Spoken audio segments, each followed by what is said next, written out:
पर एक बार फिर से इजराइल का अटैक। एयर स्ट्राइक में यमन के 2 बिजली प्रोजेक्ट, 1 गैस स्टेशन तबाह। हूती विद्रोहियों की तरफ से हमले के जवाब में अटैक हुआ है। शुक्रवार रात को यमन ने इजराइल पर क्लस्टर बॉम्ब वाली मिसाइलें दागी थी और इस बार तो हूतियों पर ये जो प्रहार हुआ है ये तो कमाल ही हुआ है सर। ये वैसे तो हम देख रहे हैं ये लगातार ही चल रहा है, लेकिन ये तो बड़ा निर्णायक किस्म का हमला है।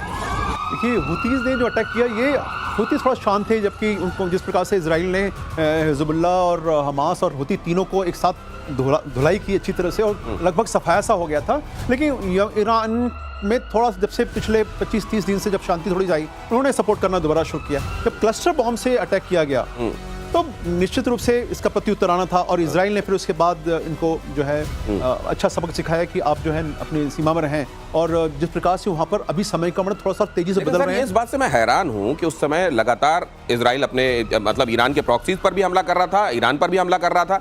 इतनी जल्दी ये इनको रिसोर्सेस रिप्लेनिश कैसे हो जाते हैं जनरल सिन्हा? देखिए क्या है ना, बल एंड मंडे में देखिए जो हमारा ये गल्फ ऑफ एडन है, तो ये जगह है, ये जो ऐसा उसके नीचे में यदि आप देखें तो वहाँ आपके बहुत सारे नेवी हैं, खास करके चाइना की नेवी है, उनकी बेसेस हैं।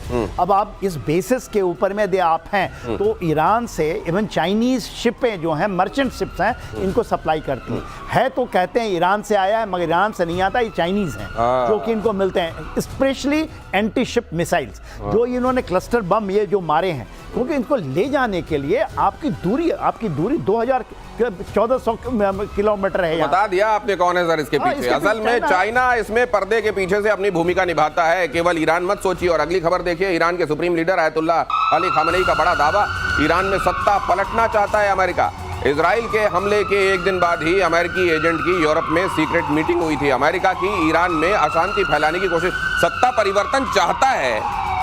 ये इसमें मतलब ये क्या रहस्योद्घाटन है? कोई बहुत बड़ा रहस्योद्घाटन तो नहीं है, ये तो पता ही है सर दुनिया को। पर देखिए अयतुल्लाह खोमेनी भी जो छिपे हुए हैं, उन्होंने अपना पूरा का पूरा अधिकार IRGC के 3 कमांडरों को दे चुके हैं। वो कहते हैं कि वो डिसीजन ले सकते हैं, तो इनको भी पता है कि देखिए he can be knocked of. देखिए केवल ये जिंदा है इसलिए कि रशिया ने वीटो पावर लगा दिया है कि यदि आपने कुछ कर दिया है इनको तो इसीलिए ये जिंदा है। और देखिए वहाँ पर भी लोग जिस तरह से अमेरिका ने किया, जैसे इजराइल किया, वहाँ पर नेशनलिज्म जागा है। जो 12 दिन की लड़ाई हुई, अदरवाइज इनकी सत्ता पलटल ऐसे हो जाती यदि नहीं करते। नहीं, वैसे ये लगा ऑपरेशन राइजिंग लाइन के समय कि इजराइल और अमेरिका दोनों एक पेज पे थे सत्ता परिवर्तन को लेकर। लेकिन बाद के दिनों में जब ये जो आखिरी के इसके दिन थे राइजिंग लाइन के, जब ये समाप्त हो रहा था, ऐसा लगा कि शायद इसमें कुछ दोनों की तरफ मतांतर आ रहा है। शायद ये अमेरिका नहीं चाह रहा है कि वहां सत्ता परिवर्तन हो, और इधर खामेनी कह रहे हैं कि सत्ता परिवर्तन अमेरिका चाहता है। देखिए बहुत ही वोकल था अमेरिका की हम कर रहे हैं, लेकिन बाद में जो खबरें आई कि ईरान में जो लोग हैं वहां वो भी चाहते हैं कि सत्ता परिवर्तन हो, क्योंकि वो देख रहे थे पूरी लाइफ उनकी डिस्टर्ब है, उनका व्यापार गड़बड़ हो रहा है, व्यापारी वर्ग वो भी मतलब बहुत ज्यादा उनको अंदरूनी रूप से ये खबरें मिल रही थी कि इनको हटाया जाए ताकि शांति हो। हम लड़के बहुत उब गए। पहले अमेरिका ये सेंस कर रहा था कि क्या अलोकप्रिय है खामेनी और इनको हटाने से क्या वहां के लोग खुश होंगे, लेकिन बाद में उन्होंने सेंस किया कि वहां की जनता ही अभी नहीं चाह रही है कि ऐसा हो, और इसलिए उन्होंने खुद को डिस्टेंड करना शुरू किया। शायद आप ये कह रहे हैं। अगली खबर में दिखाता हूं, ईरान के रक्षा मंत्री अजीज नासिरजादेह का खुलासा। ईरान ने कुछ देशों में हथियार फैक्ट्री बनाई है।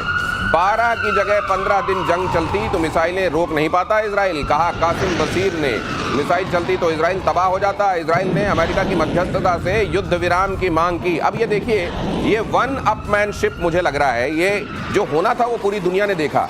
इजराइल की सुपरमेसी भी देखी, लेकिन जबरदस्त पलटवार ईरान की तरफ से हुआ, ये हम सब ने देखा है। लेकिन अब ये क्या सिर्फ बयान है या वाकई इसमें कुछ सब्सटेंस है, ये जरा एक्सपर्ट बताएं सर प्लीज। देखिए आपको भी पता है कि 12 दिन की लड़ाई हुई थी, जो operation rising lion, in between midnight hammer भी अमेरिका घुस गया। ये कहते हैं 3 दिन और होता तो हम बर्बाद कर देते। लास्ट 2 डेज जो मेन इनका आया था रिट्रीब्यूशन जो हुआ था, इन्होंने मिसाइल से किया था, उनके तल अबीब में किया, और तल में बेन गुरियन एयरक्राफ्ट जो उनका एयरपोर्ट है उसके अंदर। मगर जो क्षति जो पोस्ट डैमेज एनालिसिस से कुछ नहीं ज़्यादा हुआ था। हाँ, इन्होंने भेद तो जरूर दिया था इनके 4 लेयर डिफेंसेस को, मगर ये कहना कि 3 दिन के अंदर हम पूरे नस्ताभूत कर देते, आई थिंक ये सपना देख रहे हैं। केवल मात्र आपको पूरा, आप तो जानते ही हैं 450 किलोमीटर का एक देश है और 150। क्या सर ये साइऑप्स के अलावा, मतलब इजराइल पर एक मनोवैज्ञानिक दबाव बनाने के अलावा, क्या अपने वो देश जो इनको चोरे छुपे या प्रत्यक्ष रूप से मदद दे रहे हैं, उनको भी ये संदेश देने की कोशिश होती है क्या कि हम सुपरमेसी में पीछे नहीं, हमारी मदद से पीछे मत हटना? क्या ये भी है पांडे सर? देखिए, ये एक कुछ हद तक कहा जा सकता है, लेकिन महत्वपूर्ण बात ये है कि ये मतलब कुल मिलाकर लबल आप कहें तो ये लकीर पर वो अपना डंडा मारना। हाँ, जब सांप निकल गया तो लकीर पीटने का फायदा क्या? अगली खबर देखिए, नेतन्याहू का गाजा पर टोटल कंट्रोल का आदेश। इजराइल ने गाजा पर हमले तेज किए। इजरायली हमले में 63 लोगों की मौत। बड़े जमीनी हमले की तैयारी में इजराइल। गाजा के सबरा इलाके में घुसे इजरायली टैंक और इजराइल ने स्पष्ट कर दिया है कि गाजा को अब वो पूरी तरह से हमास से मुक्त करके मानेंगे और यहां पर पूरी तरह उनका अधिकार, उनका एक तरीके से कंट्रोल, नियंत्रण होगा। ये हर दिन मुझको लगता है अभी कम से कम 1-1.5 साल या 6 महीने, आपके हिसाब से कब तक ये खबरें आने वाली हैं इस तरह की? वहां से इन्होंने जो डेट दिया है, डेट आया नहीं है मगर आ रहा है, डेट 7 अक्टूबर का डेट दिया है। 7 October Gaza City will be free from.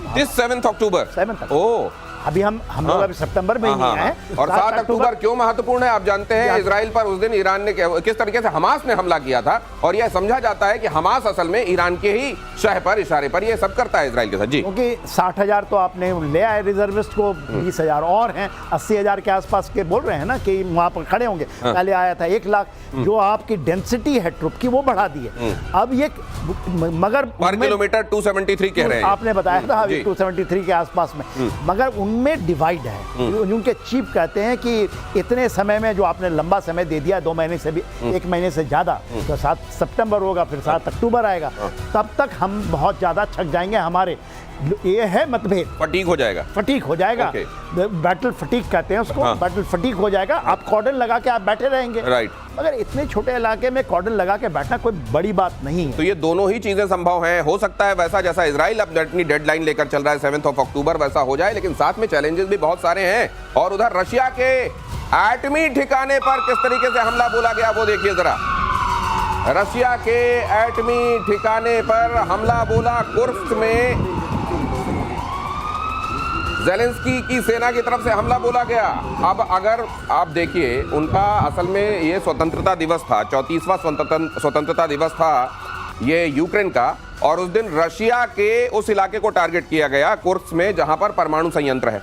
अब ऐसे में आप ये समझ सकते हैं कि अगर वहां पर उस संयंत्र को नुकसान पहुंच जाए तो न चाहते हुए भी एक तरीके से रेडिएशन फैल जाएगा और एटम बॉम्ब गिराने जैसा ही डैमेज हो जाएगा। सर, ये आखिर में न चाहते हुए भी कहीं एटम रेडिएशन जैसा खतरा तो आपको अंदेशा नहीं है? देखिए, ये तो पूरा ट्राई किया, वहां पर इन्होंने जो ड्रोन मारा था वहां जाकर एक ट्रांसफार्मर में लगा है।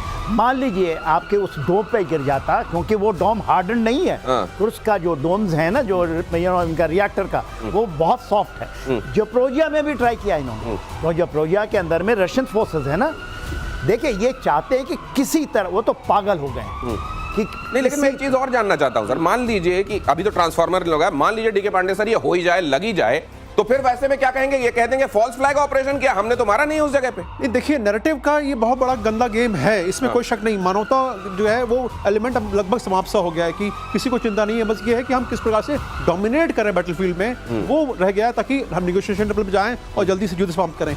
ये सब बातें कहने के लिए है, लेकिन ग्राउंड जो रियलिटी ये है कि निश्चित रूप से डैमेज होता है, उसका रेडिएशन होता है, जो हमने नागासाकी और हिरोशिमा के अभी तक हम उसको झेल रहे हैं। चेरनोबिल देख लिया है उस इलाके ने, तो वो देखा है वहां पर कि दुर्घटनाएं भी होती हैं, तो फिर किस तरह से पीढ़ियां भुगतती हैं। तो अगर मान लीजिए इसको दुर्घटना ही मान लिया जाए कि आपका ये था कि कुर्स्क पे हम हमला करेंगे, लेकिन हम संयंत्र पर, परमाणु संयंत्र पर हमला नहीं बोलेंगे, लेकिन कोई मिसाइल आपकी चली गई अगर, तो फिर क्या कीजिएगा बाद में? बस तो इसी तरह से पल्ला झाड़िएगा कि तो फॉल्स फ्लैग ऑपरेशन था और रशिया ने कर दिया होगा, हमारा हाथ नहीं था। लेकिन मानवता तो इससे सफर करेगी, और अब ये डर लगने लगा है दुनिया को, इतनी लंबी खिंच गई है लड़ाई कि इसको निर्णायक तरफ ले जाने के चक्कर में कहीं किसी देश की तरफ से गलती हो ना जाए। और भारत ने पाकिस्तान को भेजा अलर्ट। अगली खबर देखिए, पाकिस्तान को बाढ़ की चेतावनी भेजी, बाढ़ के खतरे से पाकिस्तान को आगाह किया। जम्मू की तवी नदी में अचानक बाढ़ आई, भारत ने कहा यह कदम पूरी तरह से मानवीय सहायता के मकसद से उठाया गया। अब आप जानते हैं कि जो सिंधु जल समझौता है, भारत ने उसको अबेयंस में रख दिया है। भारत ने कहा है फिलहाल ये लागू नहीं होगी। क्यों लागू नहीं होगी? क्योंकि इसमें रिव्यू किए जाने की, पीरियोडिक रिव्यू की जरूरत थी, और उस समय भी जब ये संधि की गई थी, इसको एक तरफा किया गया था। ये भारत के हितों को ध्यान में रखते हुए नहीं किया गया था। ये भारत के प्रधानमंत्री कई बार भारत को बता चुके हैं, लाल किले की प्राचीर से भी इसका जिक्र हो चुका है। तो फिर ऐसे में ये अलर्ट किया जाना, असल में तो वहाँ के लोग, वहाँ का खास तौर से जो सत्ता तंत्र है वो डिजर्व तो नहीं करता कि उसको अलर्ट किया जाए, लेकिन भारत फिर भी इंसानियत का हिमायती रहा है, भारत फिर भी वसुधैव कुटुंबकम का भरोसा करने वाला देश है। लेकिन क्या ये आने वाले दिनों में काफी किया जाएगा या वन ऑफ था इसलिए कर दिया गया? सर आपको क्या लगता है? मेरे ख्याल से देखिए 700 लोग मर चुके हैं, 1000 से ज़्यादा घायल हैं पाकिस्तान के अंदर में।